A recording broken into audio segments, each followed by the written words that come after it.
Hi everybody, welcome back to the channel. My name is Miro, and in today's episode we'll talk about locked-in retirement accounts. You've probably heard about a locked-in RSP or a LIRA, and a lot of people are wondering, what is this? What is this locked-in RSP? What does it mean? Well, first of all, when you're leaving your employer and there's a pension plan in place at place of work, you can transfer that pension plan, and general destination of those funds would be a locked-in RSP or a LIRA.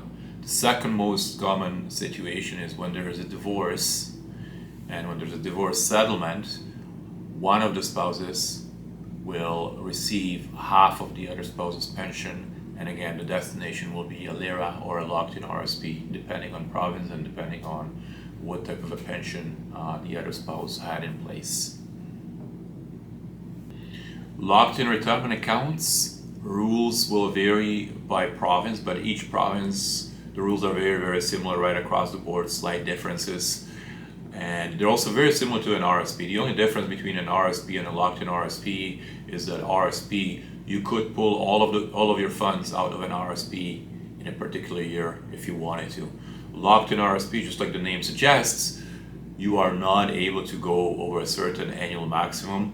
And again, since this is a destination account for proceeds of a pension, this is in place in order to protect somebody from blowing their pension in a year or 2 years or prematurely. So as far as portfolio, RSP versus locked-in RSP, the portfolio could be exactly the same. The other difference is that generally you cannot redeem or start redeeming funds from a locked-in RSP or LIRA prior to the age of 55, age 50 or 55 depending on the province. RSP, again, as you know, you could go into your RSP at any time. Age 71, just like with an RSP, at age 71, you must convert your RSP to a RIF. With a locked-in RSP or a LIRA, very similar, except instead of going into a RIF, you would be going into age 71 to a LIF, life income fund, or registered life income fund. And similar to a RIF, age 72, you must pull out about 5% of the market value. And again, the only other difference is that age 72, there's an annual minimum, which you must pull out, but also there's an annual maximum, which is the highest amount that you can pull out on an annual basis from a locked-in account. You can appoint a beneficiary on locked-in retirement accounts, and similar to an RSP, when somebody passes on and there is a beneficiary on the account, in a spousal situation, proceeds will roll over to a spouse on a tax-free basis.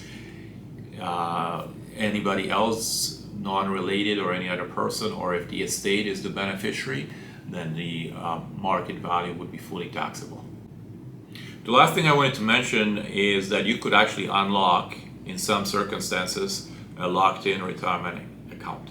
But this is unusual, and generally there are only two situations in which you could access a locked-in retirement account prior to the age of 55, or you could go over the annual maximum.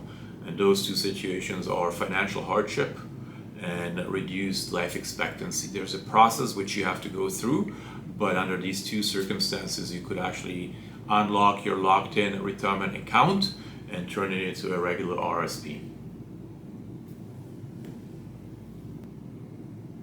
To summarize, locked-in retirement accounts are similar, very similar to an RSP, with some restrictions. Rules vary by each province. Thanks for coming back. Please like the channel. Please subscribe to the channel. We'll be releasing videos on a regular basis.